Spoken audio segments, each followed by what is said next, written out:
Alguien escribió una vez que hay personas que no viven en su siglo, sino que lo interrogan. Hay personas que no aceptan la luz que les ha tocado y por eso abren grietas, se asoman y ven otras cosas, o las inventan. Esta historia comienza con un hombre así. Un hombre que oyó hablar de la muerte antes que del amor. Fue un niño en una casa donde se rezaba en voz baja y se callaba en voz alta. Fue un joven que miró los cadáveres antes que los mapas.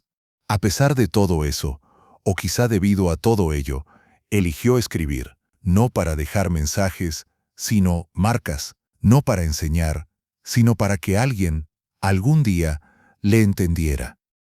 Lo llamaron impostor, lo llamaron santo, lo citaron en guerras, en terremotos y en eclipses, lo sacaron de contexto, lo enterraron en el olvido y lo volvieron a resucitar. Y todavía hoy nadie sabe del todo quién hablaba en sus palabras.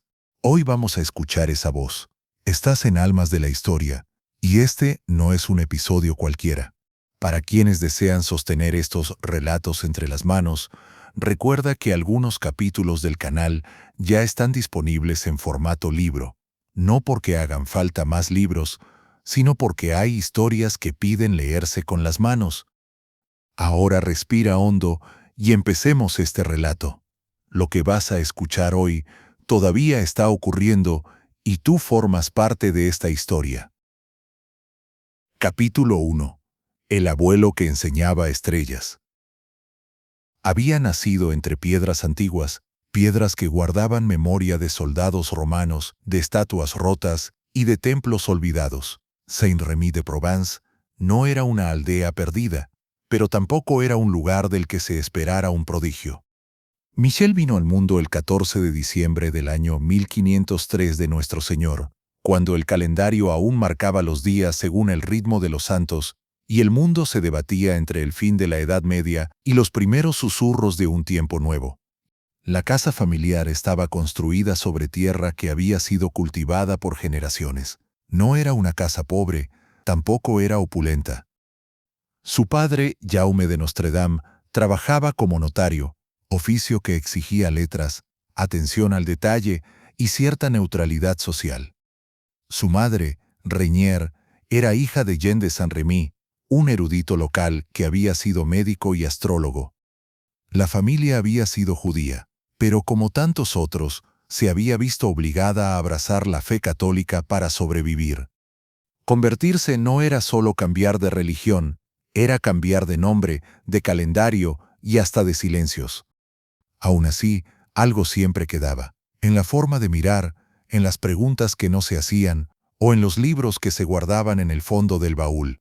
Michel creció en esa doble vida. En la mesa las oraciones seguían la liturgia oficial, pero por las noches, cuando los vecinos dormían, el abuelo Jean lo llamaba a su cuarto. Allí, a la luz temblorosa de una vela, le mostraba signos que no estaban en los catecismos. Le hablaba del zodíaco como si fuera una lengua. Le explicaba que cada cosa en el cielo tenía su reflejo en la tierra. Lo hacía con cautela, no por miedo al niño, sino por lo que podía ocurrir si el niño hablaba. El pequeño Michel, aún sin comprender del todo, aprendía a guardar lo aprendido como se guarda una herida, sin mostrarla, pero sin dejar de sentirla. Era un niño callado, pero no era un niño tímido. Escuchaba más de lo que parecía escuchar. Veía detalles que a otros se les escapaban, cómo un pájaro giraba antes de posarse, o cómo cambiaba el tono de una oración cuando la decía el cura nuevo. A los 5 años ya sabía leer en latín. No entendía cada palabra, pero resonaban en su interior como si vinieran de un lugar conocido. Jean le enseñó también los rudimentos del griego y el hebreo. Más tarde recordaría esos días como una infancia suspendida entre los siglos, como si el tiempo se hubiera detenido para que él aprendiera cosas que no se enseñaban en ninguna escuela. En Saint-Rémy, todos los domingos parecían iguales. Misa en la iglesia, mercado en la plaza, y al atardecer, el repique de las campanas. Michel cumplía con los rituales. Caminando junto a sus padres, hacía las señales que se esperaban de él. Pero algo en su interior ya era distinto. No era solo que supiera otras lenguas o que entendiera los movimientos de los astros. Era la sensación de estar viendo dos realidades al mismo tiempo.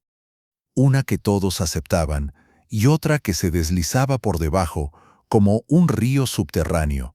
La gente del pueblo lo veía con cierta simpatía. Era un niño educado, atento, de ojos oscuros y una expresión que algunos consideraban seria para su edad. Pero nadie imaginaba la magnitud de lo que estaba germinando dentro de él. No parecía un rebelde, ni un visionario, ni tampoco un santo. Lo cierto es que parecía solo un hijo obediente, y eso era, al menos en la superficie. Pero su alma ya estaba marcada por un tipo de conocimiento que no se podía explicar sin correr peligro. El abuelo hablaba poco de sí mismo. Era de esos hombres que habían visto demasiado y que sabían que hablar no siempre ayuda. Lo que transmitía a su nieto no era un programa de estudios, era una forma de estar en el mundo. Le enseñaba a observar, a registrar y a esperar, le enseñaba a no apurarse en las conclusiones, le enseñaba que el cielo cambiaba, pero siempre decía algo. Le enseñaba que los números tenían un peso oculto y que las palabras ocultaban fuerzas invisibles para la mayoría. Una tarde cualquiera de aquella inusual infancia, el abuelo le mostró un manuscrito hebreo. Estaba viejo y con las letras casi borradas. No dijo de dónde lo había sacado, ni qué contenía exactamente. Solo le pidió que lo copiara. Michel pasó semanas descifrando y memorizando los signos mientras los copiaba en silencio. Más tarde entendería que ese acto fue más que un ejercicio caligráfico, fue una iniciación, fue su primer pacto con lo invisible. A veces Michel tenía sueños que no sabía cómo contar, imágenes confusas, figuras que se repetían y palabras que no eran suyas. Su abuelo lo escuchaba con atención, le hacía preguntas, pero nunca le decía lo que debía pensar. Le enseñaba que los sueños no se interpretan como si fueran acertijos, sino como si fueran cartas que uno recibe sin saber quién las envió. La madre de Michel, Renier, observaba todo desde cierta distancia. Sabía lo que ocurría entre su padre y su hijo, pero no intervenía. Había aprendido desde joven que ciertas cosas no se nombran y que el silencio también protege. A veces, cuando pasaba por la habitación y los veía inclinados sobre un libro o mirando el cielo, sonreía con una mezcla de orgullo y resignación.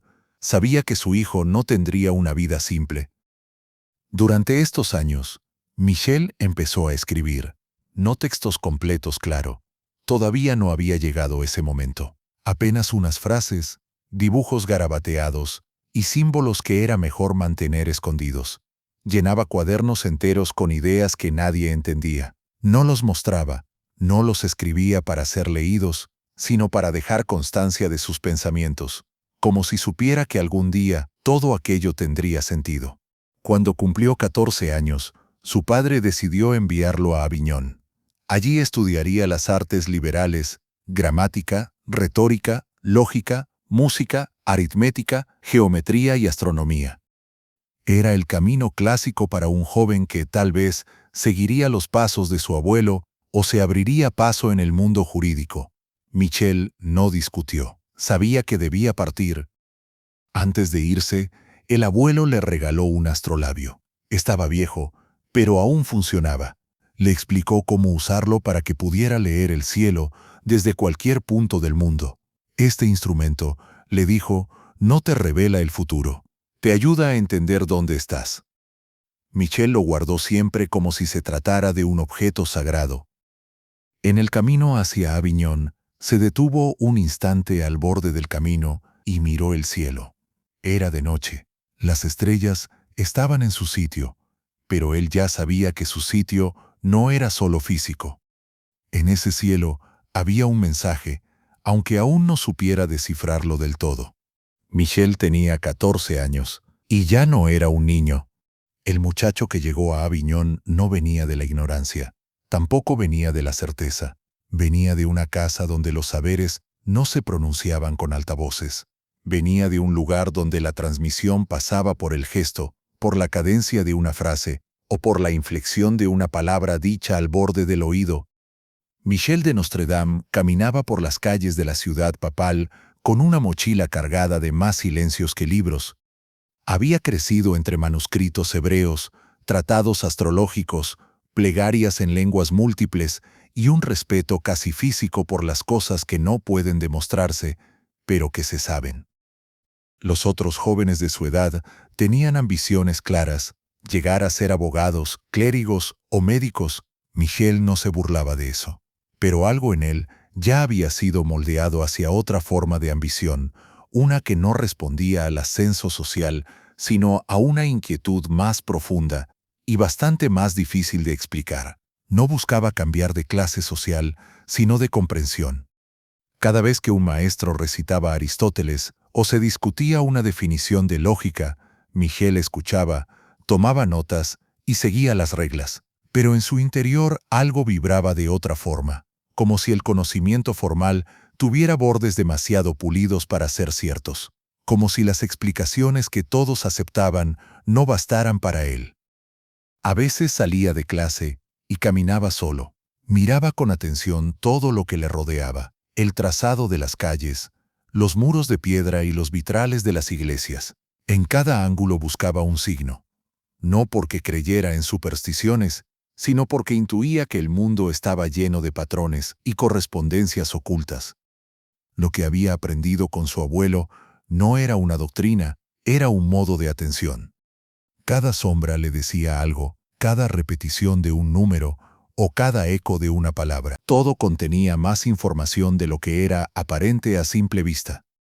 Aviñón era una ciudad impregnada de historia religiosa. Su estructura urbana aún conservaba huellas del tiempo en que los papas habían trasladado su sede allí. Michel no lo sabía todo, pero empezaba a comprender que los lugares también hablan. Solo hay que saber escucharlos. Sus apuntes no seguían el orden del programa académico.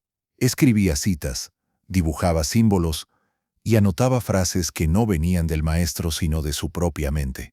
Había algo obsesivo en ese modo de registrar todo a su alrededor, pero no era ansiedad. Era un intento de descifrar lo invisible, como si sintiera que el saber no consiste tanto en acumular, sino en saber atrapar el momento en que algo se revela frente a los ojos de una mente despierta. Aunque respetaban su inteligencia, algunos compañeros lo consideraban excéntrico. No era un solitario patológico, pero elegía con mucho cuidado cuándo y con quién hablar. Se mostraba, pero lo cierto es que nunca lo hacía del todo.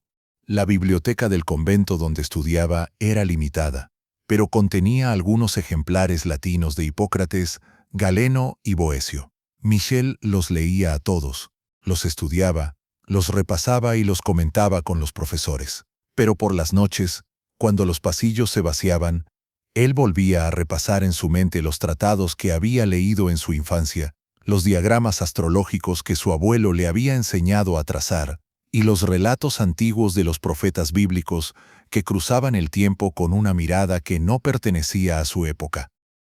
En uno de sus cuadernos, escribió una frase que más tarde conservaría. Toda superficie esconde una estructura. No la ve el que mira, sino el que se detiene. Esa forma de pensar se fue haciendo habitual en él. Empezó a ver detrás de las palabras, detrás de los discursos oficiales, detrás de las liturgias, no para desacreditar, sino para entender qué hay detrás cuando se retira el velo de la realidad. En aquellos años, Michel empezó a interesarse por la geometría, pero no como lo hacían los demás. Él veía en las figuras más que formas. Cada triángulo o cada círculo parecía tener un eco más allá de lo matemático, como si cada forma fuera la memoria de un lenguaje más antiguo que el tiempo.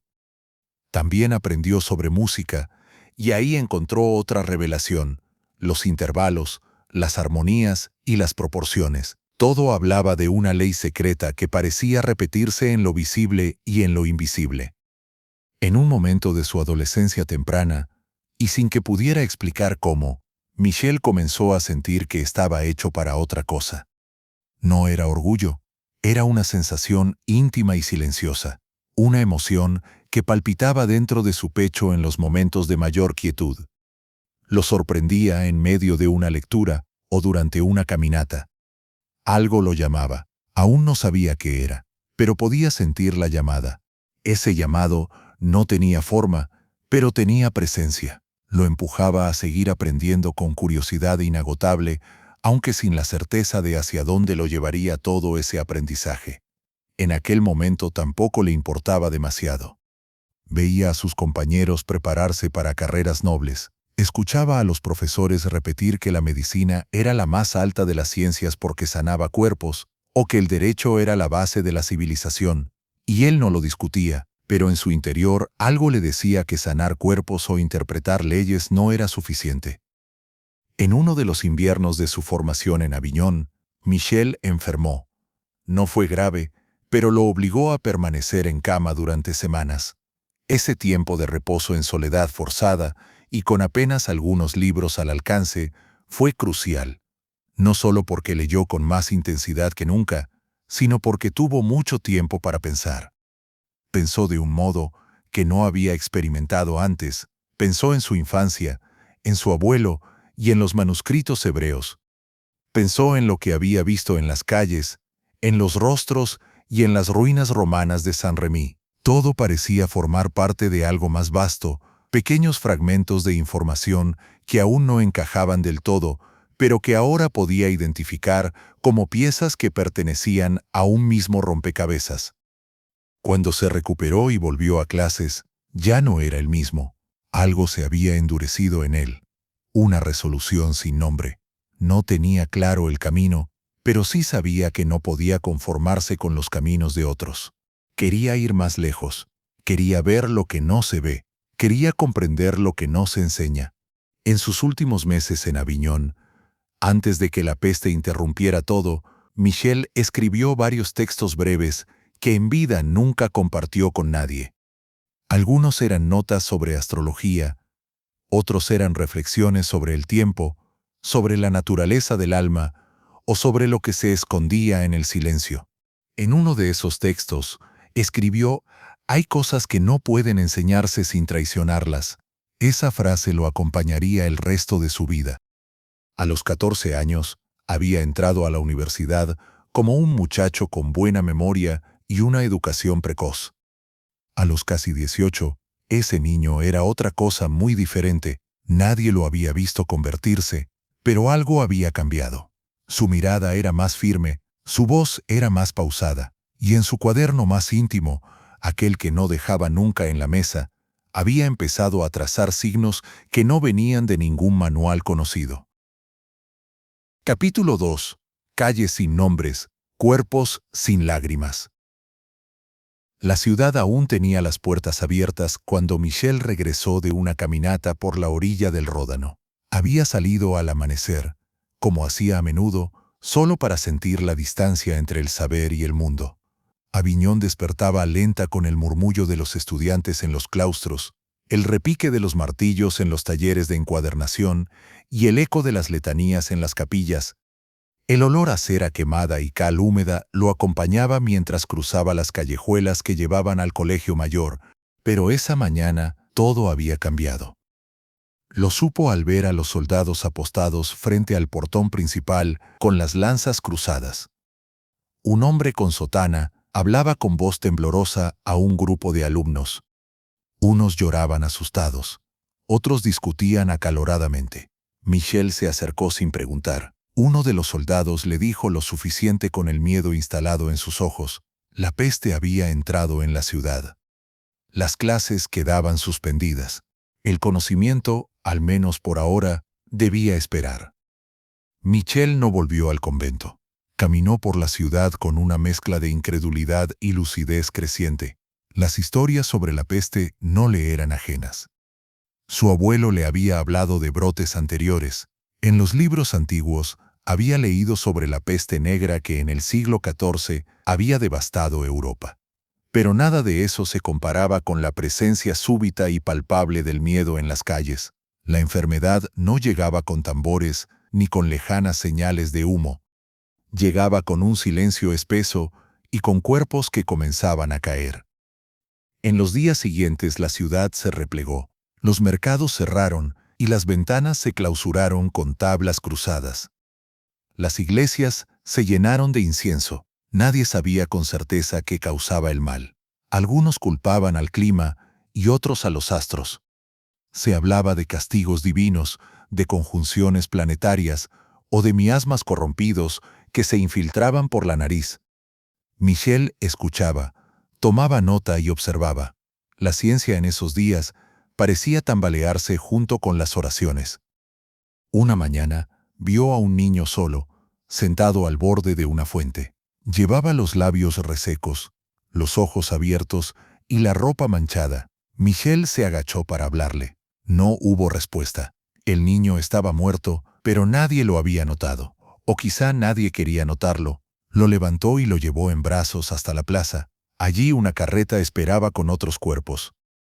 A partir de ese momento dejó de ser estudiante. Comenzó a ayudar. A veces lavaba vendajes, otras veces preparaba mezclas e infusiones con lo poco que tenía. Recordaba las fórmulas que su abuelo le había enseñado, adaptándolas a lo que encontraba. Hacía polvo de pétalos secos, mezclaba vinagre con hierbas y envolvía los cuerpos con telas empapadas en aguardiente. Nadie le pedía credenciales, nadie le preguntaba por su edad. Cuando hay muertos en cada esquina, la prioridad de las preguntas cambia. Lo llamaban el chico de las manos limpias, porque lavaba sus instrumentos con obsesión. Él no creía en la eficacia de los métodos comunes, como las sangrías o las purgas. Intuía, aunque no podía aún demostrarlo, que muchas prácticas médicas eran más ritual que razón o lógica. Su mente, entrenada sin saberlo, comenzó a ver patrones. Los que sobrevivían no eran siempre los más fuertes, sino los que mantenían cierta higiene, los que permanecían lejos de los demás y los que no tocaban a los enfermos con las manos desnudas. Empezó a escribir sus observaciones, no con la intención de publicar nada, sino con la intención de entender. Los días pasaban con una lentitud insoportable. A veces dormía 2 horas en una jornada, a veces ninguna. El olor de la muerte se le pegó al cuerpo. Las casas quedaban vacías. El sonido de las maderas crujientes parecía más fuerte entre tanto silencio, y las campanas dejaban de sonar porque ya no quedaban monjes para tocarlas. Un hombre clavó una cruz roja en la puerta de su casa y desapareció. Otro rezaba de rodillas en la calle mientras su esposa moría detrás de una ventana. Michel no hablaba mucho. Su mundo se había vuelto un ritual silencioso. Observar, actuar, registrar, anotaba los síntomas, los cambios de color en la piel y el ritmo de la fiebre en cada paciente. Leía cada cadáver como una página escrita en un idioma antiguo y cada enfermo como un cuaderno en evolución.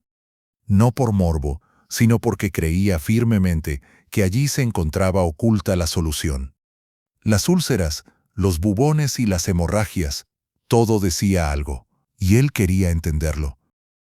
Una mujer se le acercó una tarde. Tenía los ojos hundidos, el rostro sucio y las manos crispadas. Le ofreció un collar a cambio de que salvara a su hija. Michel entró a la casa y examinó a la niña. Ya estaba muerta. No dijo nada. Salió, le devolvió el collar y se quedó con la imagen de la pequeña envuelta en una sábana. No olvidaría esa cara jamás. Había aprendido a no prometer y a no alentar esperanzas huecas. Lo que podía hacer era mínimo, pero lo hacía. Lo hacía con cada ungüento, con cada recomendación de ventilar las casas, de quemar ropas o de hervir el agua. A algunos les parecía inútil, otros comenzaron a imitarlo. Con el paso de los meses, la peste comenzó a retroceder. Nadie sabía por qué. Quizá el clima, quizá el azar, quizá la propia lógica invisible de la enfermedad. La ciudad volvió a abrir lentamente. La universidad retomó sus actividades, pero Michel ya no era el mismo. No volvió a las clases, se había hecho otro. Había aprendido en la sangre, en la piel y en el cuerpo lo que ningún tratado le habría enseñado. Cuando las calles volvieron a llenarse de voces, él decidió irse. El saber que buscaba ya no estaba entre muros, Estaba en los caminos, estaba en las manos de los campesinos, en las cocinas donde se preparaban brebajes que salvaban a 1 de cada 100, en la mirada de los curanderos, en la tos de los enfermos, en lo que no se escribía, pero se transmitía. Allí estaba lo que buscaba. Michel no partió con equipaje pesado, apenas unos cuadernos, algunos instrumentos y la certeza de que su aprendizaje real apenas comenzaba. En los márgenes de su libreta escribió una frase que lo acompañaría durante años. Cuando todos miran al altar, escucha al que canta en el patio. Y así comenzó el largo viaje del joven que ya no quería aprender por los libros, sino por los cuerpos. Había visto demasiados cadáveres como para aceptar que la vida se resume en fórmulas de tinta y papel. El polvo de los caminos no se parece al de las ciudades. No se pega con el mismo peso, ni tiene el mismo olor. Michel lo notó desde sus primeros pasos fuera de Aviñón. Caminaba con la frente al sol y los pies doloridos, pero el cansancio no era enemigo, era un nuevo maestro. Las ciudades tienen reglas, los caminos tienen señales. Durante los primeros meses avanzó sin rumbo preciso. No buscaba un destino, sino aprendizaje. Dormía donde podía, a veces en graneros y otras veces en casas de curas rurales que a cambio de ayuda le ofrecían techo y pan. En los pueblos no se hablaba con precisión de la peste, no se usaban palabras como epidemia ni brote, se decía que la tierra estaba enferma y que algo se había corrompido en el aire. Se encendían hogueras con hierbas, se colgaban ramas de laurel en las puertas y se vertía vinagre en las esquinas. Michel escuchaba y observaba, no corregía, anotaba, no desde el desprecio de quien ha estudiado, sino desde la curiosidad del que aún no sabe lo suficiente. Aprendió nombres locales para plantas que ya conocía por sus designaciones latinas. Reconoció en la voz de las mujeres que preparaban brebajes la memoria de saberes antiguos que la Iglesia no bendecía, pero que la vida necesitaba.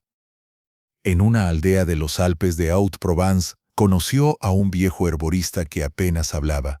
Le enseñó a recolectar con calendario lunar, a no cortar de noche ciertas raíces y a distinguir las hojas de la digitalis de las del acónito. Michel comenzó a comprender que la botánica no era solo una ciencia, era una forma de respeto oculto por la creación. Cada planta tenía un momento, un modo de ser arrancada y una manera de ser conservada.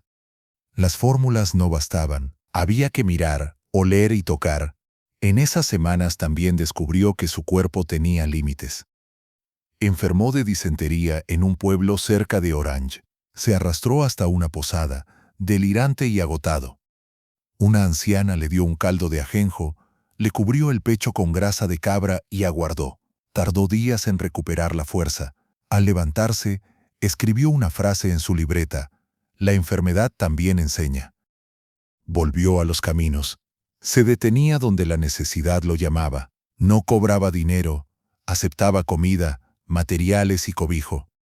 Preparaba ungüentos con trementina y cera, cataplasmas de cebolla y vinagre rosado. Sabía que su oficio no era reconocido por las universidades. Apotecario era sinónimo de curandero. Pero Michel sentía que el conocimiento verdadero no pedía permiso. En Marsella conoció un grupo de cirujanos que se ofrecían para tratar llagas y amputaciones. No pertenecían a ninguna facultad, pero habían visto más cuerpos abiertos que muchos médicos con toga. Michel los observó. Aprendió a leer el pulso con otra precisión, a distinguir tipos de fiebre por el color de las uñas y a oler la putrefacción antes de que fuera visible. Tomaba notas con disciplina casi obsesiva. Clasificaba síntomas, efectos y reacciones.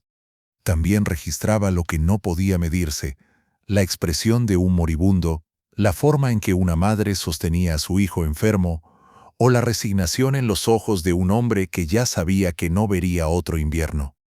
La enfermedad le enseñaba anatomía, pero también la textura y el color del alma humana. Aprendió a callar cuando el consuelo no sirve y a estar presente cuando el conocimiento no alcanza. En Aix-en-Provence fue testigo de un levantamiento contra los recolectores de impuestos. Estos fueron acusados de propagar el mal por codicia. Michel anotó la violencia con la misma atención con la que anotaba las plantas. Entendió que la peste no afectaba solo cuerpos, afectaba vínculos, afectaba mentes y afectaba corazones. Separaba familias, hacía sospechosos a los vecinos y convertía la religión en un teatro. Veía cómo la gente encendía velas a santos que apenas recordaba, cómo se vendían indulgencias con urgencia, y cómo se culpaba de los males a viajeros, a mujeres solas o a extranjeros. En una taberna de Montpellier, escuchó hablar de una conjunción planetaria que, según los astrólogos locales, explicaba el azote. Michel lo anotó, pero con distancia. Aunque creía en la influencia astral, comprendía que el sufrimiento humano buscaba siempre un relato al que poder agarrarse, y cuando el conocimiento escasea, cualquier relato sirve. Al cumplir 20 años, Michel seguía siendo joven, pero había visto más muerte de la que debería ver cualquier hombre. Aún así, no se endureció. Lo que vio no lo volvió frío, lo volvió atento. Sabía que no podía salvar a todos, pero también sabía que cada cuerpo curado, cada fiebre contenida o cada llaga que se cerraba, era una afirmación de que tras el caos se esconde una armonía oculta a los sentidos. Comenzó a escribir pequeños tratados. No eran textos para publicar, eran cuadernos personales. Allí cruzaba recetas con observaciones, mezclaba testimonios con teorías, dibujaba mapas de síntomas, a veces añadía símbolos astrológicos, no como superstición, sino como intento de descifrar lo que une el cielo con la carne. En uno de esos textos escribió: «La enfermedad no es el enemigo. El enemigo es la desesperación que deja tras de sí». Porque más que aprender a curar, Michel estaba aprendiendo a mirar al enfermo como alguien que aún espera, a mirar la muerte como parte del proceso y no como un fallo del sistema. En una capilla abandonada cerca de Narbona, encontró un libro viejo con notas marginales. Alguien había escrito en latín: «Omnia praedicta sunt, sed non intellecta». Todo ha sido predicho, pero no comprendido.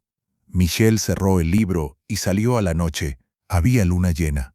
Pensó en su abuelo, en las estrellas y en el niño que copiaba signos sin saber aún lo que decían. Capítulo 3. El expulsado de la razón. Michel llegó a Montpellier con los pies endurecidos por los caminos, pero con la determinación intacta. En la mochila traía cuadernos manchados por la intemperie, frascos con restos de plantas, algunas monedas y la voluntad de seguir aprendiendo sin detenerse. El umbral de aquella universidad, fundada en el año 1220, era un paso mayor que todos los caminos que había cruzado. Allí se formaban los médicos que servían a reyes, obispos y cardenales. Allí se hablaba latín con fluidez, se citaba a Galeno como si fuera contemporáneo y se recitaban pasajes de Avicena sin titubeo. Los muros estaban decorados con retratos de sabios, fórmulas grabadas, vitrinas con instrumentos quirúrgicos y frascos de vidrio tallado. El saber era tangible, estructurado, jerarquizado y ordenado, pero Michel lo miraba con una mezcla de respeto y reserva. Sabía que allí podría acceder a conocimientos fundamentales de anatomía, fisiología, alquimia o patología, pero también intuía que en esas aulas, a veces, el dogma disfrazaba a la razón. Las clases se desarrollaban en salas amplias, con techos altos y luz dura. Se discutía sobre los humores sanguíneo, colérico, melancólico y flemático. Se hacía como si fuesen entidades reales y se diagnosticaba en función del equilibrio de lo invisible. Michel tomaba notas con precisión, pero su mente operaba en doble registro. Recordaba a los enfermos del campo, a los cuerpos con fiebre que él había tocado y las llagas que había tratado sin mencionar un solo humor. Sabía, o más bien intuía, que algo en ese saber estaba desajustado, que los tratados no sabían de miseria ni de dolor humano, que lo que allí se enseñaba era saber de salón, no de catre y camino. Aún así, aprendió. Se dejó atravesar por el conocimiento con la misma disciplina con la que había triturado hojas en un mortero o medido tinturas a la luz de una vela. Estudió con rigor anatomía humana, aprendiendo de los textos de Mondino de Lucy y Vesalio, que por entonces aún circulaban con timidez. Asistió a disecciones, siempre escasas y vigiladas por la autoridad eclesiástica. Discutió diagnósticos, analizó fiebres y estudió la interacción de metales con sustancias orgánicas. Su inteligencia era notoria, pero Michel evitaba el protagonismo, prefería entender sin tener que brillar. Fue por esos años que comenzó a afirmar como Nostradamus. No fue una decisión repentina ni ceremonial, fue un gesto de adaptación. El uso del latín en la universidad era absoluto. Las lecciones, los exámenes y los libros, todo ocurría en esa lengua heredada. Michel, cuya familia arrastraba siglos de ambigüedad identitaria, encontró en el latín un refugio que no borraba su origen, pero lo disimulaba. Nostradam se volvió Nostradamus. El nombre adoptaba la forma del saber. Era más que un cambio fonético. Era la construcción de una máscara operativa, una forma de estar en ese mundo sin someterse del todo. Bajo ese nombre comenzó a escribir de forma más sistemática. Sus cuadernos dejaron de ser solo registro de síntomas o recetas. Comenzaron a aparecer reflexiones, ideas, imágenes, pensamientos sobre la relación entre el cuerpo y el entorno, fragmentos sobre los efectos de los astros en el ánimo humano, notas al margen que parecían apuntar a algo más vasto. No eran textos para otros, eran marcas para sí mismo. Como si supiera que más adelante necesitaría regresar a esos apuntes para entenderse.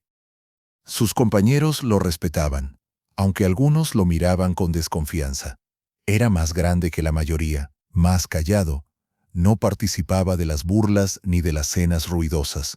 Parecía siempre estar mirando otra cosa, y en efecto, lo hacía.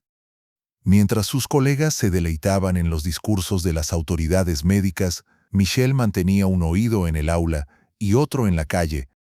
Conversaba con curanderos, visitaba apotecarías y cruzaba el saber formal con lo que aún se decía en voz baja fuera de los muros académicos. Un día, mientras repasaba un texto de Arnaldo de Vilanova sobre los vínculos entre medicina y astrología, Michel anotó al margen una frase que no compartió con nadie. El cuerpo no es un mapa, es un relato. Esa intuición fue creciendo dentro de él. Los médicos hablaban del cuerpo como si fuera una estructura a decodificar. Él lo veía como una experiencia vivida. Cada enfermo tenía una historia que los libros no podían traducir. La medicina, tal como se enseñaba, operaba como una gramática cerrada. Michel ya no creía en sistemas cerrados. Por las tardes, se sentaba en una banca del claustro a escribir lo que no podía decir en clase. Pensaba en la posibilidad de una medicina que no negara lo empírico, que no despreciara los saberes campesinos, que no borrara la astrología como superstición, pero que tampoco se sometiera a ella. Una medicina sin jerarquías inútiles, sin humillación. Escribía como quien respira, sin saber aún si algún día esos textos verían la luz. Mientras tanto, su figura comenzaba a consolidarse. Los profesores lo reconocían, le ofrecían encargos menores, participaba en diagnósticos con cierta autonomía. Parecía tener un lugar, pero él sabía que ese lugar era precario, que no era uno de ellos, que el saber que traía consigo venía de los caminos, de las madres desesperadas y de los hombres moribundos en establos, no del aula. Y eso, tarde o temprano, se haría notar. Lo que ocurrió en 1529 no fue un escándalo público, fue un acto discreto y administrativo, ejecutado con la precisión de una fórmula legal. Un procurador de la Universidad de Montpellier lo convocó al claustro jurídico tras recibir información concreta. Michel de Nostradam, inscrito como estudiante de medicina, había ejercido como apotecario años antes de su ingreso, sin autorización ni título válido. Los estatutos de la facultad eran claros.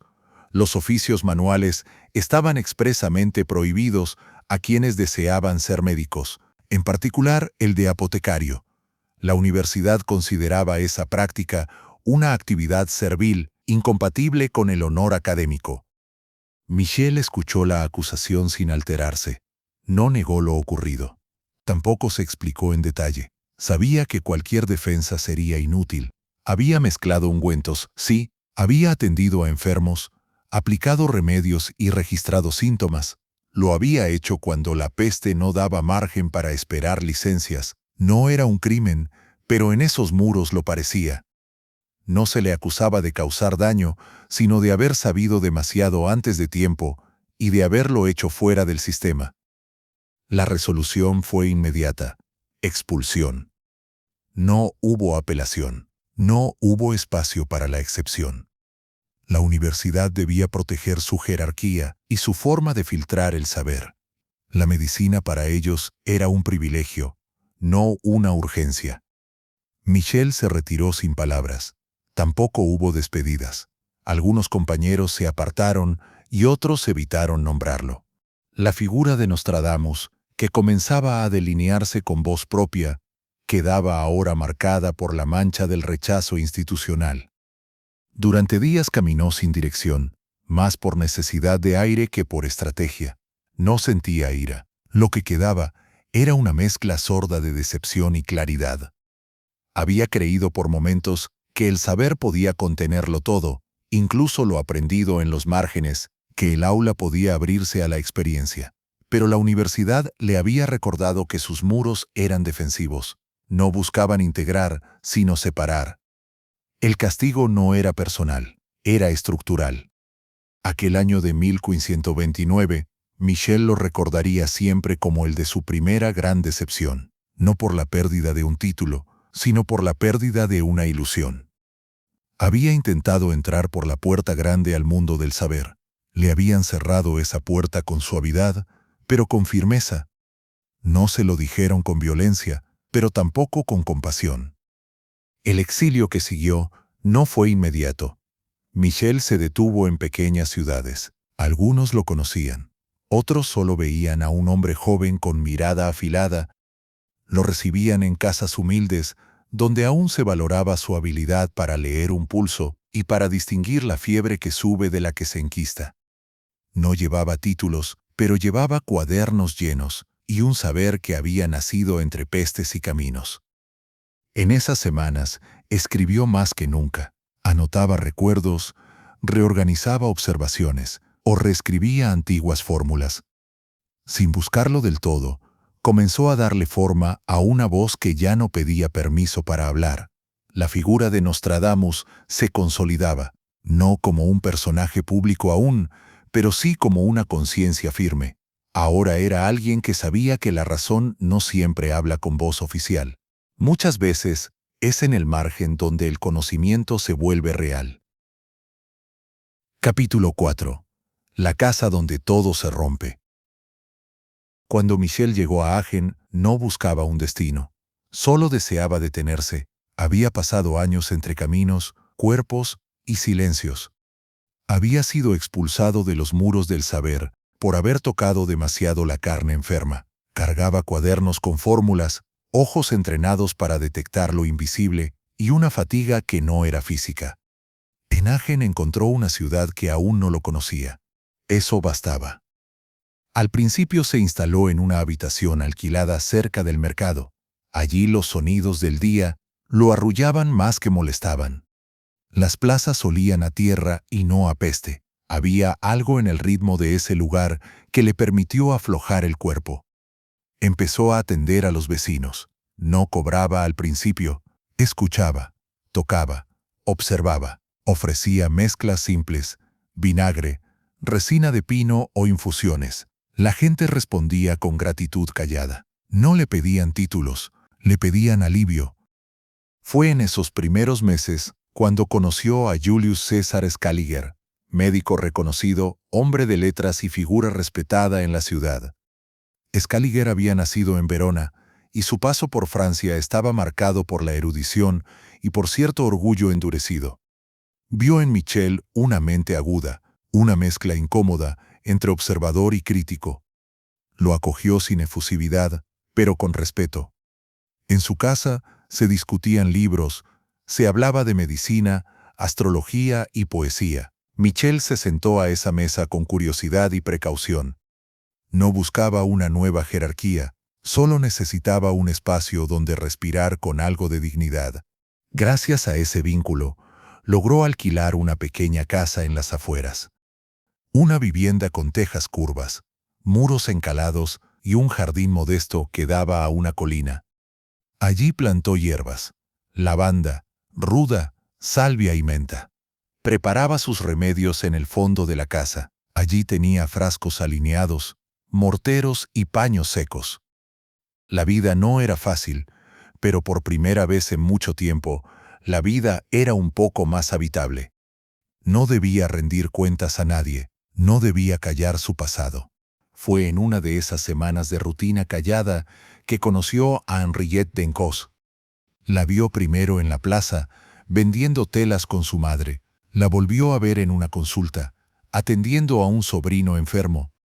Luego en el mercado, cruzaron una mirada de viejas almas que se reconocen al cruzarse. No hubo conquista, se reconocieron. Ella entendía de pérdidas, aunque no hablaba de ellas. Él entendía de miedo, aunque ya no lo mostraba. Se casaron sin ceremonia ostentosa. Algunos vecinos acudieron. Scaliger asistió como quien aprueba sin decirlo. La casa se llenó de muebles que antes no estaban. Una mesa más amplia, una cuna improvisada y un armario para el ajuar. Michel compró libros de segunda mano. Henriette trajo mantas tejidas por su abuela. El jardín floreció de otra manera. Dejaron de pensar en el tiempo como amenaza. Vivían en el presente con la modestia de quien ha sobrevivido lo suficiente para valorar lo sencillo. Michel seguía atendiendo pacientes. Escribía en las tardes. Preparaba tinturas. Henriette tejía, cuidaba el jardín y lo escuchaba sin interrumpir. Tuvieron hijos, al principio uno, luego otro. No hay registro exacto del número o del orden. Lo que queda es la imagen de una casa con voces pequeñas, con juguetes de madera, con leche hervida y manos que acarician sin teoría. Fueron años en los que Michel, sin renunciar a su mirada profunda, se dejó abrazar por una forma de vida más cálida. No abandonó sus preguntas, pero dejó de hacerlas con urgencia. Por un tiempo bastaba con ver crecer a sus hijos, con preparar un remedio y verlo funcionar, con dormir al lado de Henriette y sentir que el mundo, o al menos ese pedazo de mundo, tenía sentido y propósito. Aunque no lo decía en voz alta, escribía mucho más. De noche, en un cuaderno guardado, comenzó a redactar ideas que excedían la medicina, observaciones sobre el tiempo, los astros o el destino de los hombres. No eran profecías aún, pero sí intuiciones. Henriette leía a veces esas páginas, no preguntaba, solo le pasaba la mano por la espalda y acariciaba su cabeza con cariño. Era su forma de decir, estoy aquí, y eso bastaba para él. La peste volvió como siempre lo hacía, sin anunciarse. Primero fue un caso aislado, un niño del barrio alto de la ciudad, el que sonreía y alimentaba a los perros callejeros, luego una anciana, la que hacía reír a sus vecinas, después el carnicero. Michel observó los síntomas con esa mezcla de precisión y desasosiego que solo conocen quienes han convivido con ella antes. Las manchas en la piel, el aliento cálido y espeso, la fiebre que no baja. En los hospitales se comenzó a hablar en voz baja. Algunos médicos abandonaron la ciudad. Otros negaban la evidencia. Michel no lo negó. Preparó la casa como sabía hacerlo. Selló ventanas. Separó habitaciones. Hervía vinagre con salvia y laurel. Quemaba telas y lavaba las manos con mezclas ácidas. No tocaba a sus hijos sin paños. A Henriette le enseñó cómo actuar, qué se debía evitar y hasta cómo respirar. Sin desearlo, volvió a ser el médico del horror. Pero ¿qué otra cosa podía hacer? Esta vez la peste no estaba lejos. No era un rumor ajeno. Entró por la misma puerta por donde antes entraba la brisa del jardín.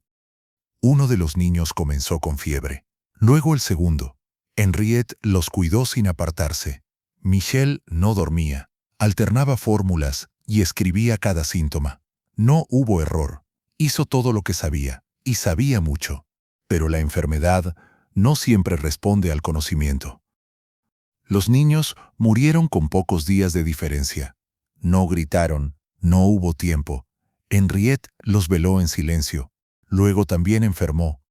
Michel no la dejó sola ni un momento. Le hablaba de los días del jardín y de las tardes con sol. Ella lo miraba con los ojos húmedos, sin fuerza para hablar. Murió en la madrugada de una noche cualquiera, cuando el fuego aún ardía en la chimenea y Michel preparaba los paños para calmar su fiebre. Nunca lloró en público. No sabemos cuánto lloró en la intimidad. Preparó los cuerpos y los enterró con sus propias manos. Escribió sus nombres en una hoja que guardó entre sus cuadernos de trabajo. Luego cerró la casa. No pudo volver a entrar. Nadie en Agen lo culpó directamente, pero tampoco lo abrazaron. Circulaban rumores, que no había hecho lo suficiente, que quizá había desafiado a Dios con sus prácticas, que tal vez la muerte era castigo por saber demasiado. La ignorancia siempre encuentra un modo de enjuiciar. Los vecinos lo evitaban. Algunos pacientes dejaron de venir. La peste no solo mata, también deja sospechas.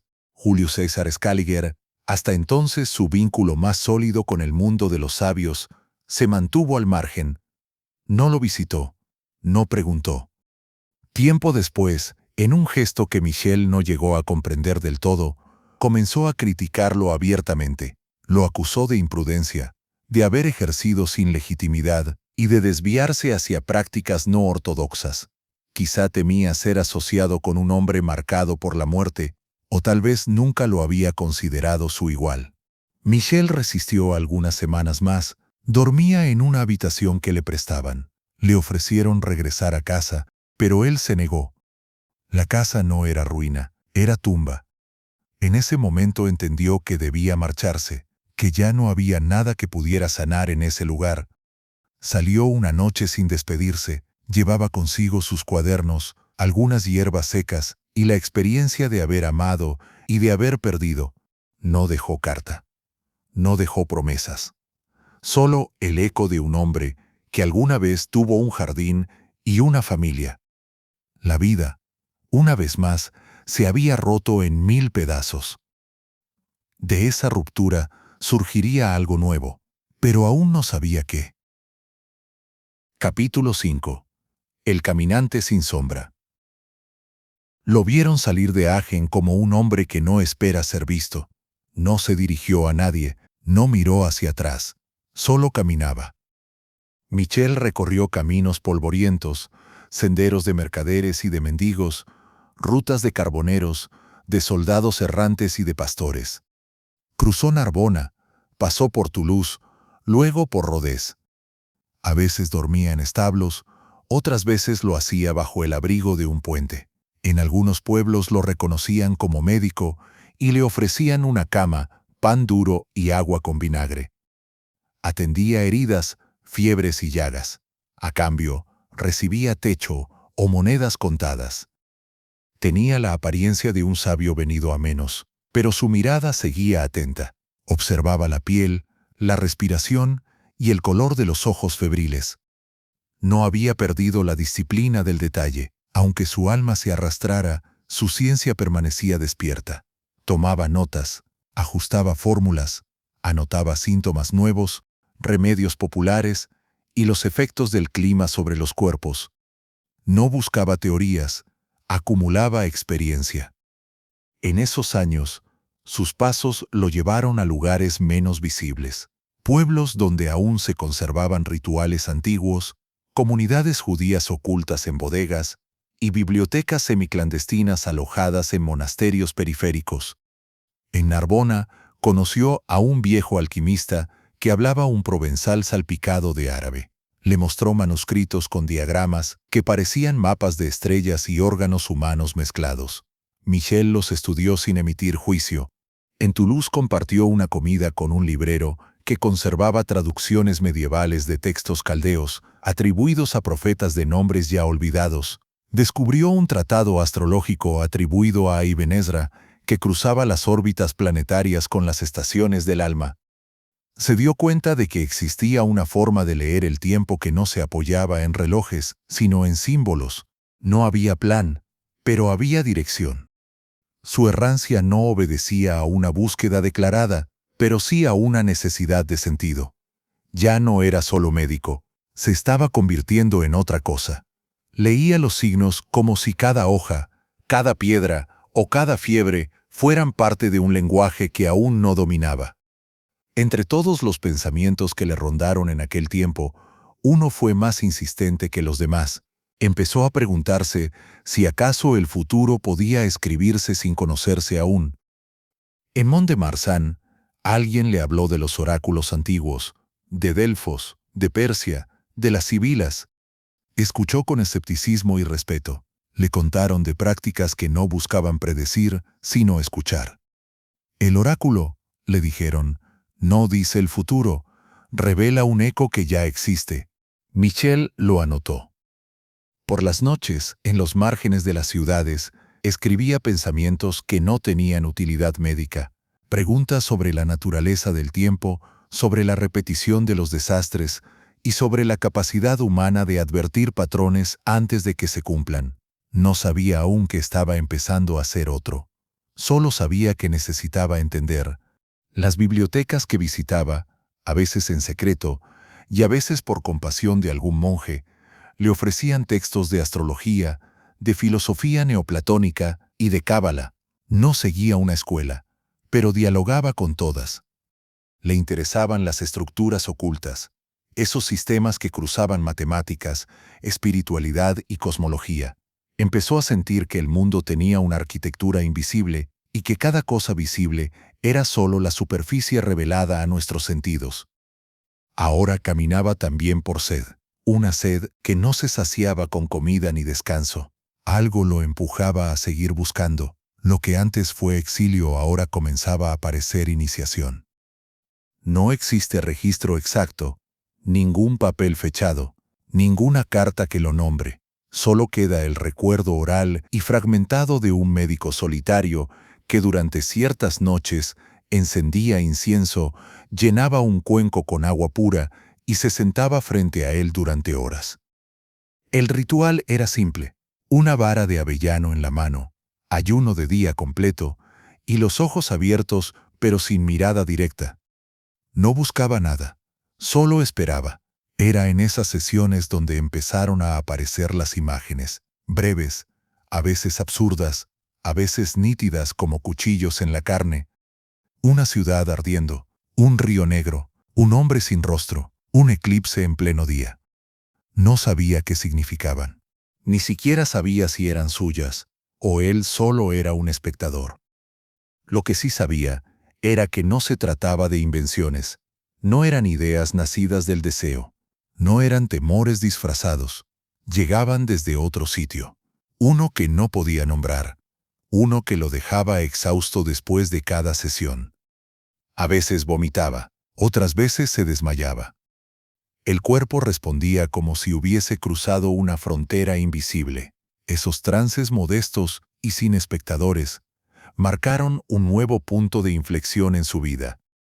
Ya no era solo alguien que atendía los cuerpos enfermos, ahora era alguien que había tocado el límite entre su tiempo presente y el tiempo presente que aún no había ocurrido para él. No hablaba de esto con nadie, ni siquiera lo escribía del todo. Solo dejaba palabras sueltas: oscuridad, figura, humo, repetición. Era su forma de protegerse.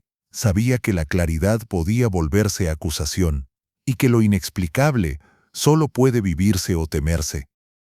Con el paso de los meses, Michel empezó a notar algo más.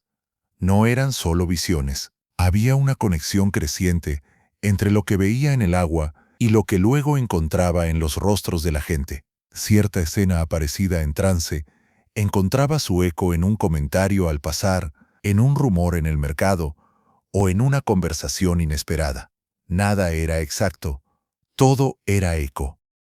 Como si el mundo le respondiera en clave, como si la realidad, lejos de ser lineal, fuera una serie de ondas que se cruzaban, rebotaban y a veces coincidían en su conciencia. Un día supo que era hora de regresar. No hubo revelación. Fue más bien una certeza callada, como la que acompaña al cambio de estación. Había estado 7 años sin pertenencia. Ahora, algo dentro de él pedía regresar a las ciudades, a los cuerpos, al barro cotidiano. La visión sin acción se le estaba volviendo insoportable.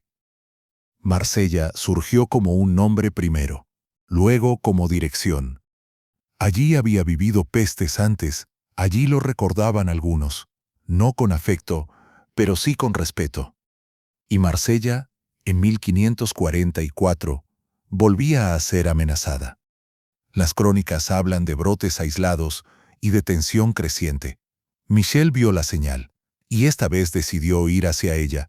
Lo que aún no sabía era que ese regreso, discreto, marcado por el deber y no por el orgullo, sería el inicio de su segunda vida. Una vida que aún no se ha escrito, pero que ya comienza a latir. Capítulo 6. La tinta de los siglos. Marsella olía a vinagre y humo. El miedo no tenía nombre, se esparcía por las calles como bruma invisible. Los mercados se vaciaban. Los niños eran llevados a casas cerradas, donde el silencio ya no era señal de descanso, sino de espera. Nadie hablaba de peste con el nombre exacto, pero todos la reconocían. El temblor estaba en los ojos, en la manera de cerrar las puertas y en el modo en que se esquivaban los cuerpos. Michel llegó caminando, con el abrigo cruzado, el rostro demacrado y las manos curtidas por el vinagre y los polvos de azufre. No cargaba ningún título, no lo necesitaba. En los bordes de la ciudad ya sabían que había vuelto. Lo recibieron con la urgencia que no requiere presentación. Su nombre no era una promesa, era una posibilidad de salvación. Desde el primer día, se negó a sangrar a los pacientes. No aceptó las teorías humoralistas que dividían el cuerpo en líquidos que debían ser drenados. No aplicó purgas, no usó sanguijuelas. Ordenó hervir el agua, exigió quemar las ropas de los enfermos, forzó a separar a los sanos, envió a los curas fuera de las habitaciones. «Rezad desde la puerta», dijo una vez. Nadie osó contradecirlo. En las esquinas colocó recipientes con vinagre y hierbas, distribuyó toallas humedecidas con antisépticos naturales, recomendó consumir ajo y cebolla y perfumar el aire con enebro y laurel. No era magia, era método. La peste obedecía a un orden que la medicina oficial se negaba a ver. Michel lo sabía porque la había enfrentado desde las trincheras. La peste se lo había arrebatado todo, y tal vez esta era una forma de venganza. Los resultados llegaron antes que los elogios. Algunos barrios de Marsella bajo su dirección comenzaron a mostrar resistencia. La propagación cedía, las muertes disminuían. Los que lo habían llamado curioso, infiel, médico sin academia, en otros tiempos, ahora lo buscaban. No para aplaudirlo, lo buscaban para sobrevivir. Michel trabajaba sin descanso.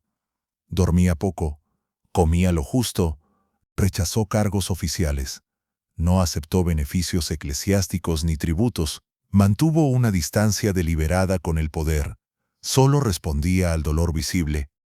El respeto que generaba no nacía del carisma, sino de la eficacia. No hablaba más de lo necesario.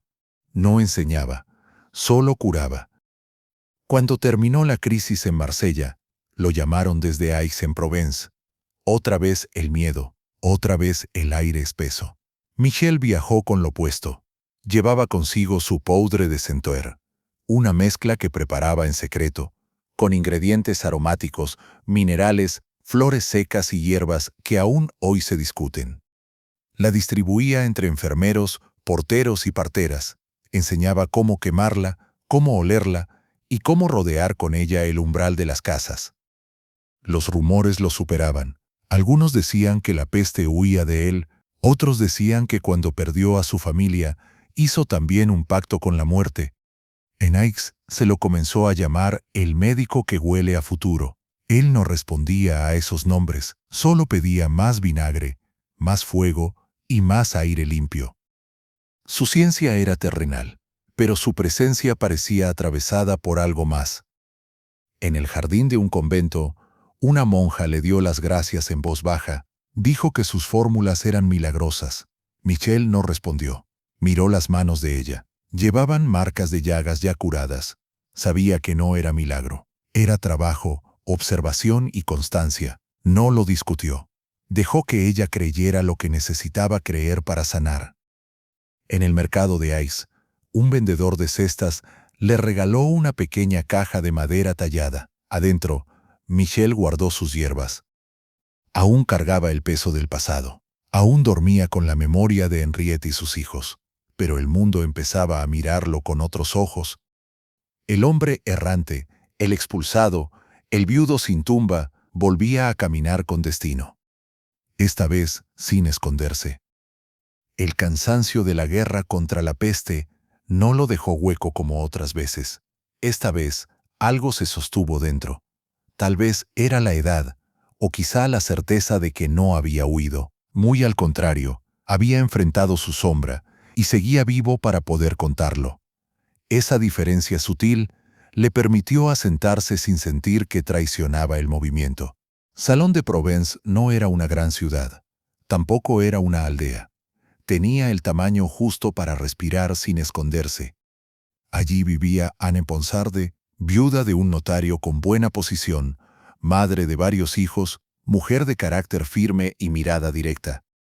Michelle la conoció como se conocen las cosas simples, sin ceremonia, sin señales. Solo un cruce de caminos que se convierte en hogar. La casa que ella ofrecía no era solo un techo. Tenía espacio, tenía jardín, tenía silencio, y él tenía algo que ofrecer también. No se trataba de fama ni de protección. Era presencia. Estaba entero. Era alguien que había atravesado la peste sin perder la claridad en los ojos.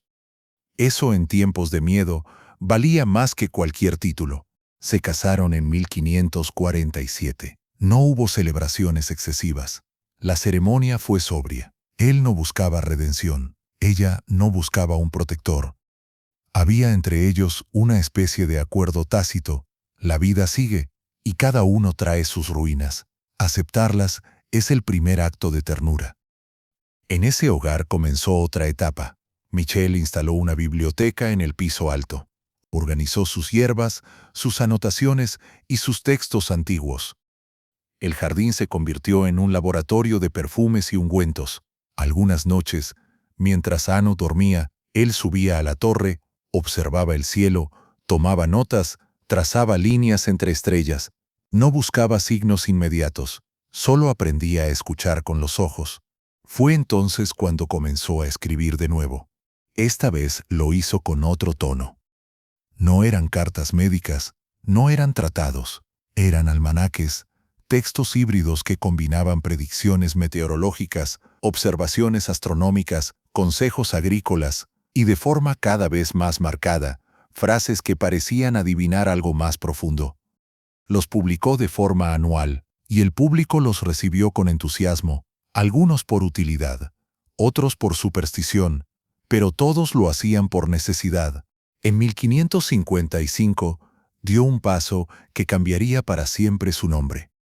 Publicó la primera edición de las Centurias, un conjunto de cuartetas oscuras, compuestas en un francés arcaico y deliberadamente ambiguo. No explicaban, sugerían, no narraban, insinuaban.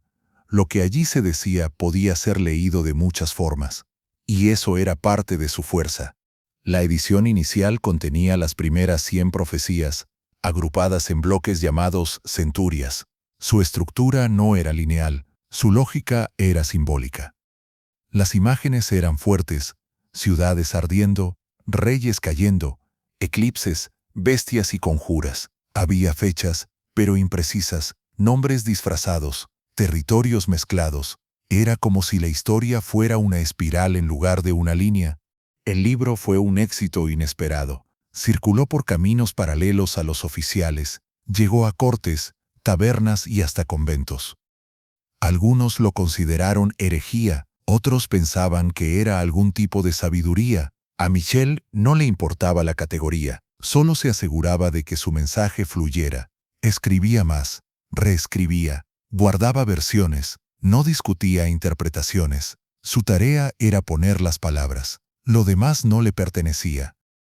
Así, en esa casa de muros gruesos y sombra templada, un médico se convirtió en algo más, sin nombrarse profeta, sin proclamarse elegido, simplemente escribiendo, como si cada cuarteta fuera una piedra arrojada al agua, esperando que las ondas llegaran algún día a otra orilla. Capítulo 7. El león y la lanza. En el verano de 1556, una carta con sello real cruzó el país. No traía condena ni amenaza, era una convocatoria.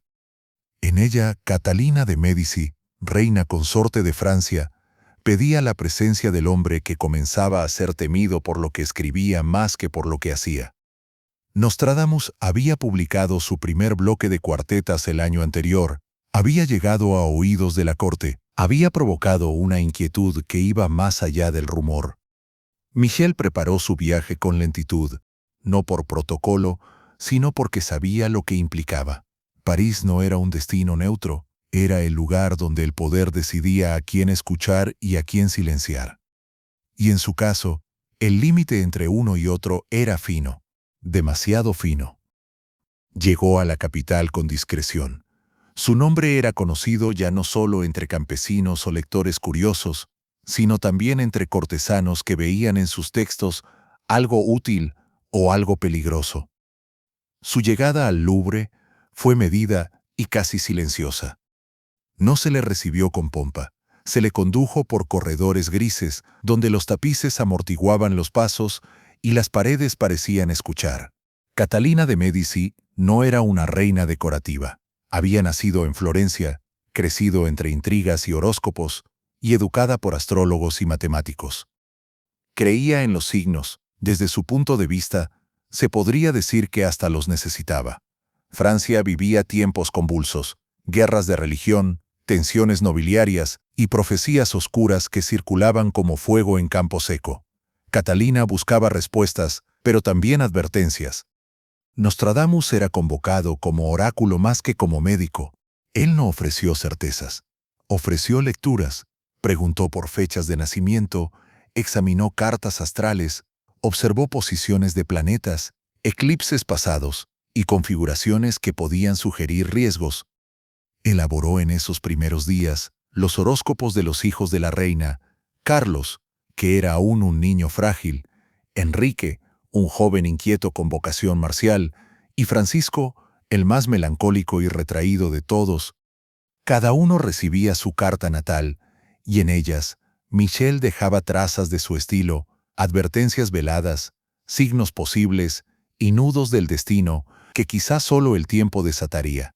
La corte lo escuchaba con mezcla de fascinación y recelo. Algunos lo miraban como a un sabio, otros lo observaban de cerca como a un impostor peligroso. Los teólogos lo vigilaban, los médicos lo despreciaban en voz baja, pero Catalina le daba espacio, y eso bastaba para que nadie se atreviera a desafiarlo directamente. En las estancias del Louvre, rodeado de tapices que narraban gestas antiguas y relojes de sol que medían otra clase de tiempo, Nostradamus se volvió espejo. No decía lo que ocurriría. Permitía que cada cual viera en sus palabras lo que temía. Era esa ambigüedad evocadora lo que lo volvía imprescindible para algunos y sospechoso para otros. En esos días su figura pública se asentó. Ya no era solo el médico de provincias con reputación de milagros. Tampoco era ya el visionario marginal que publicaba cuartetas. Era un hombre que el poder escuchaba. Y eso, en la Francia del siglo XVI, tenía consecuencias. La fe podía protegerte o destruirte, la ciencia podía salvarte o condenarte, y la ambigüedad, cuando se sostenía con firmeza, también era una forma de supervivencia. Nostradamus no buscó instalarse en la corte, volvió a Salón de Provence después de unos meses, pero con otro peso. Ya no podía moverse con la misma libertad. Lo que dijera a partir de ahora tendría más resonancia de la que podía imaginar. Lo que callara, también. Sabía que estaba dentro de un juego más amplio, uno que no controlaba, pero no parecía temerle. Su lenguaje, cada vez más críptico, era su forma de protegerse y también de actuar. Porque entre líneas, en esas frases que parecían aludir a todo y a nada, el médico seguía escribiendo la historia del futuro, o lo que el futuro necesitaba creer que había sido escrito. El 30 de junio de 1559, en París, el rey Enrique II celebraba el matrimonio de su hija Isabel con Felipe II de España. Las fiestas se sucedieron durante días, banquetes, representaciones, desfiles y luego el torneo. El rey decidió enfrentarse en justa caballeresca a Gabriel de Lorges, conde de Montgomery. Ambos llevaban armaduras doradas. El sol caía sobre las lanzas como una premonición. La lanza del conde se astilló en el impacto. Una astilla atravesó la visera del rey y le perforó el ojo. Cayó al suelo con un quejido breve. No murió de inmediato. Durante 10 días, Enrique II se debatió entre la fiebre y la conciencia con los mejores médicos del reino, tratando de contener lo irreversible. Entonces ocurrió algo que marcó para siempre la leyenda de Nostradamus. Una de sus cuartetas, publicada en 1555, empezó a circular de nuevo. Decía: «El joven león vencerá al viejo en campo bélico por singular duelo. En jaula de oro le atravesará los ojos una sola herida, y de muerte cruel morirá». Los versos coincidían. Enrique era el viejo león, el conde Montgomery era el león joven. Habían luchado en duelo. El rey había recibido una herida en el ojo a través de su visera dorada y moriría de esa única lesión. La noticia se propagó con rapidez amplificada por el espanto. No importaba que los leones fueran una metáfora o que el estilo fuera ambiguo. La coincidencia parecía perfecta, y eso bastó. El texto adquirió una fuerza retroactiva. No solo narraba, ahora también validaba. No solo predecía, explicaba. Nostradamus ya no era solo un autor oscuro de profecías, ni siquiera un médico célebre. Era ahora para muchos el hombre que había anunciado la muerte del rey. La corte quedó dividida. Algunos lo acusaron de pactar con fuerzas oscuras, otros lo defendieron con fervor. Catalina de Médici, lejos de repudiarlo, pareció más interesada que nunca. Leyó de nuevo sus cuartetas, consultó sus cartas astrales, buscó entre sus textos signos para sus hijos, para Francia y para ella misma. Michel guardó silencio, no reivindicó la profecía, no se defendió. Sabía que su obra no necesitaba explicación. Su poder radicaba en lo que sugería, no en lo que probaba.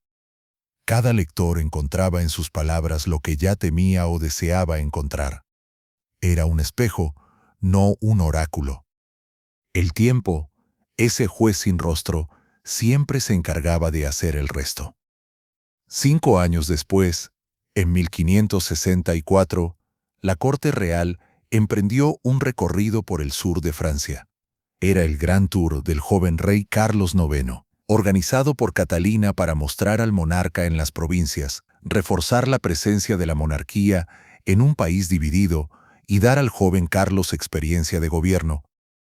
El 17 de octubre, la comitiva llegó a Salón de Provence.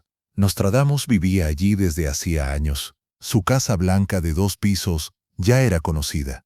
Los vecinos decían que desde las ventanas se veía al viejo médico escribir de noche, que a veces hablaba solo, que en su escritorio tenía un globo celeste y un trípode negro. Catalina solicitó verlo. Era una escena que cerraba un ciclo. El niño de Saint-Remy, el joven expulsado por los doctores, el viudo errante, el médico que curó sin sangrar, ahora recibía en su casa al rey de Francia. Carlos IX tenía 14 años. Lo miró con una mezcla de respeto y miedo. Nostradamus, con casi 61 años, lo observó en silencio. No era una audiencia protocolaria, fue más bien un gesto de reconocimiento. Catalina lo nombró médico y consejero real, un título más simbólico que práctico, pero cargado de significación. Era un acto de legitimación. No lo coronaban con oro, sino con algo más perdurable, la validación del poder.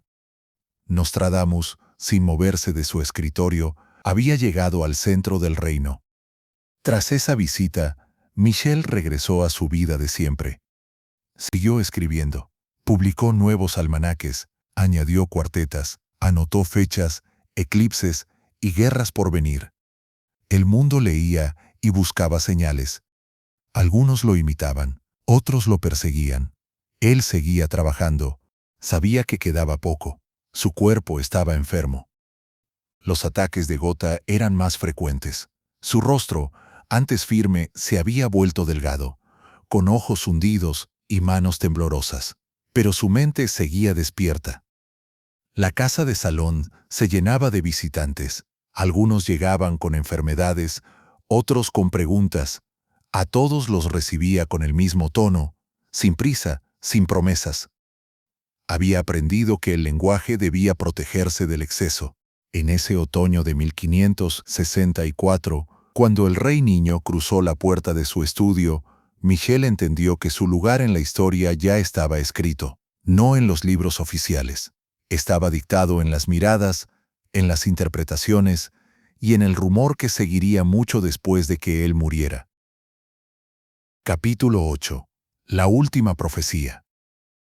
En los albores de 1565, Nostradamus ya no se movía por libre voluntad. Sus piernas, otrora firmes, se habían convertido en raíces quebradas. Las articulaciones ardían con dulzura y fuego, como si dentro de él hubiese un incendio contenido. Sus manos, que alguna vez habían tallado ungüentos y trazado cuartetas, empezaban a temblar con frecuencia. Cada paso era una batalla contra el dolor y cada respiración un ejercicio de paciencia. Vivía días lentos marcados por la gota. Ocasionalmente, salía al jardín para sentir bajo sus pies el contacto con la tierra. Era un gesto ritual, la mano apoyada en una rama y el rostro inclinado sobre la hierba. Encontraba allí una forma de mantener la dimensión terrestre de su existencia, recordando que había sido errante, pero también habitante. A veces miraba al cielo con la fatiga de quien ya no espera verlo iluminar su propósito. La enfermedad se le presentaba como un umbral más que como un enemigo. Le advertía que el tiempo, en su forma finita, era un puente que él debía cruzar pronto. Fue en ese contexto cuando Michel decidió escribir algo nuevo. La pluma, sujetada con dificultad, se deslizó sobre un pergamino grande. Pensó en César, su hijo mayor, que lo acompañaba desde años atrás como asistente. Le dictó una carta, no con las palabras de un padre convencional, sino con la firmeza de quien quiere dejar un legado indefinible. No hay copia fechada, pero queda el testimonio del texto en correspondencias posteriores, una epístola enigmática, sin pretensión de consuelo, pero cargada de presagios. Habla Michel de visiones que no comprenden el tiempo. Le anima a no buscar certezas. Le entrega preguntas. Habla de señales en el cielo, de temblores en la tierra y de nombres que reaparecerán en la historia como sombras. Cierra la carta con una advertencia suave, que todo presente tiene un futuro aún no desentrañado. Lo firma sin fecha porque el tiempo para él ya no existía de forma lineal. Firmado, tu padre, caminante del silencio. Cuando la terminó, se quedó mirando la letra. Sabía que no había escrito una carta común, ni un testamento legal. Había dejado, envuelto en tinta, una última provocación para la inteligencia. Una forma de continuar hablando desde el otro lado de la orilla. Sintió que con ese gesto sellaba su propio umbral. No hubo alivio, solo una especie de paz distante, como si hubiese entregado la última parte de sí mismo. Las semanas que siguieron fueron de intensificación de los dolores. Sus piernas apenas lo sostenían al levantarse. Cada esfuerzo era calculado, cada movimiento medido. A cada paso recordaba su infancia en Saint-Cremy, sus estudios en Aviñón, las pestes pasadas, las cuartetas publicadas. Se recluía durante tardes enteras en su estudio. Lo visitaba César. A veces le leía fragmentos de sus almanaques. Él escuchaba con atención, pero no intervenía. También le gustaba ser un simple testigo. La relación entre ambos se había transformado en eso, un vínculo de herencia viviente. César, más que hijo, se volvía custodio. Custodio de memoria, de penas y de profecías que aún no eran del todo comprendidas. El 1 de julio de 1566, Nostradamus pidió a su secretario Jean de Chavigny que no lo despertara a la mañana siguiente. Le habló con una calma insólita. En la habitación había luz, pero algo en sus ojos parecía estar ya en otra parte. Su voz no era ni grave ni ceremonial, era la voz de alguien que no necesitaba ser creído. Dijo que al amanecer no estaría. Así, con esa precisión, al amanecer no estaré. Jean lo miró sin decir nada. Anotó la frase como había anotado tantas otras. Sabía que su maestro no improvisaba palabras. Nada en él era gratuito. Aún en su debilidad, cada gesto parecía obedecer a una lógica invisible. Esa noche, Nostradamus se acostó sin dificultad. Se acomodó como si supiera que su cuerpo no tendría que moverse otra vez. La madrugada transcurrió con lentitud. Afuera, el viento sacudía los árboles del jardín. Dentro, el silencio era espeso. Cuando el primer rayo de sol cruzó el umbral de la ventana, Jean entró al cuarto. Michel estaba recostado con los ojos cerrados, el rostro en paz, el cuerpo sin tensión. Murió como quien se retira sin ruido, como si solo hubiese cruzado una puerta que siempre estuvo abierta. Fue el 2 de julio, tal como había dicho. Ningún clérigo le cerró los ojos. Ninguna ceremonia desbordó la casa. Los que lo conocieron sabían que su vida había sido más ceremonia que muchas misas. César permaneció horas en el escritorio de su padre. Leyó cuadernos, acarició lomos de libros y sostuvo la carta sin abrir. Entendía que el mundo no sabría qué hacer con todo aquello, que habría quienes lo veneraran y quienes lo desmontaran, que el legado de Michel no sería una verdad sólida, sino una multiplicación de interpretaciones. Pronto, el rumor de su muerte cruzó Salón de Provence. Al principio, la noticia se dio con reverencia, luego, con suspicacia. Murmuraban que había previsto su propia muerte con exactitud, que lo había anunciado la noche anterior, que los planetas marcaban su fin, que algo lo había llamado. Las habladurías se hicieron constantes. En París, algunos cortesanos recordaron su cuarteta sobre el Gran León y la lanza en el torneo. Mencionaron el horóscopo de Carlos IX. Surgieron copias de sus almanaques. Los libros de Nostradamus empezaron a circular de nuevo, esta vez sin su firma viva, en Lyon, en Toulouse y en Ginebra. Leían sus centurias como quien busca claves en las grietas de un muro. Cada línea se convertía en espejo y cada símbolo en posibilidad. Y así comenzó algo extraño. Su muerte no lo calló, lo multiplicó. Lo volvieron a leer, pero no como autor, sino como advertencia. Los siglos que siguieron lo arrastraron en todas direcciones. Profeta, impostor, visionario, charlatán. Fue citado en tribunales, en púlpitos y en bibliotecas secretas. Inspiró poetas, perturbó reyes y desconcertó filósofos. Cada época quiso hacer lo suyo, y todas fallaron, porque Nostradamus nunca perteneció del todo a ningún tiempo. Su tumba, en la iglesia de los Cordeliers, fue abierta durante la Revolución. Según relatos posteriores, uno de los soldados que profanaron sus restos encontró un medallón con la fecha exacta en que él mismo moriría. Una historia más, como tantas, parte del mito, parte del eco.